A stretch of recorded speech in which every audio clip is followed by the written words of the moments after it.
তো গাইজ আপনারা এখন যে জিনিসটা দেখতে পাচ্ছেন এটা হচ্ছে সুগন্ধা পয়েন্টের খুবই কাছে। এটা বর্জ্য দানব বা বর্জ্য দিয়ে প্লাস্টিক দিয়ে যে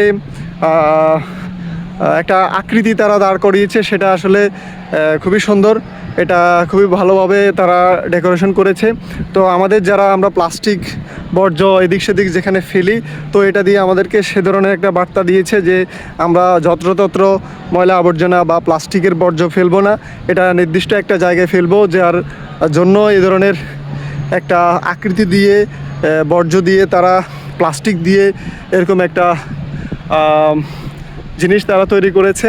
কক্সবাজারের যে পর্যটন কর্তৃপক্ষ তারা, তো খুবই সুন্দর লাগতেছে যে এরকম একটা আকৃতি দিয়ে তারা বর্জ্যকে যেখানে সেখানে না ফেলে নির্দিষ্ট জায়গায় ফেলানোর জন্য একটা আকৃতি দাঁড় করিয়েছে। তো খুবই সুন্দর।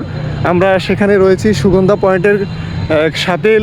এই বর্জ্য দানবটি আপনারা দেখতে পাচ্ছেন যে এখানে যে প্লাস্টিকের বর্জ্যগুলো একসাথ করে এখানে তারা একটা দানব আকৃতি দাঁড় করানোর চেষ্টা করেছে। তো আমরা প্লাস্টিকের বর্জ্য যেখানে সেখানে ফেলবো না। তো আপনারা দেখতে পাচ্ছেন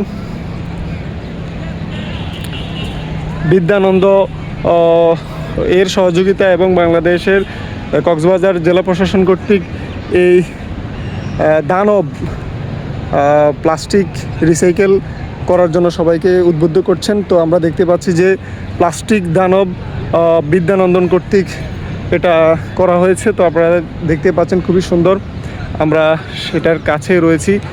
প্লাস্টিকের যে দানব আকৃতি দাঁড় করিয়েছে তারা, আমরা আপনাদের দেখাচ্ছি যে প্লাস্টিক দানব,